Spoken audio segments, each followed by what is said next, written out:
Hello សួស្តីបងប្អូនទាំងអស់គ្នាថ្ងៃនេះថ្ងៃអាទិត្យពេលព្រឹកឥឡូវចេញប្រម៉ូសិនថ្មីផ្ទះស្បោនេះណាមុខនេះបងប្អូននេះភ្ញៀវក៏ទៅតែចេញអស់ទេឥ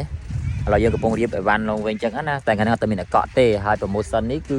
សម្រាប់ទាំងអស់គ្នាដោយសារតែអត់មានអកក់អញ្ចឹងគឺអ្នកដែលបានមើលឃើញវីដេអូហ្នឹងហើយគឺអាចកក់បានណាផ្ទះស្បោហ្នឹងតម្លៃវា50000បងថ្ងៃនេះថ្ងៃអាទិត្យទី5ហើយអាផ្ទះតូចៗនេះផ្ទះតូចខ្ជូតនេះតម្លៃវា40000អូខេហើយតង់នេះតង់បោះមាត់ឆ្នេរអញ្ចឹងថ្ងៃហ្នឹងលក់ឲ្យតែ30000ទេបងប្អូនអញ្ចឹងដែលបងប្អូនដែលចង់មកលេងខេត្តកំពតហើយបងប្អូនមានកូនតូចអីលេងទឹកបានលេងអីអញ្ចឹងទៅហើយមានកញ្ចុះមានអីហូបបាយអញ្ចឹងណាបងប្អូនទីតាំងយើងធំស្អាតលេងទឹកបានមានម្ហូបមានមហាជាពិសេសហ្នឹងគឺយើងមានកន្លែងស្នាក់នៅអូខេអញ្ចឹងទីតាំងយើងឈ្មោះផែសមុទ្របោះតង់នៅខាងខេត្តកំពត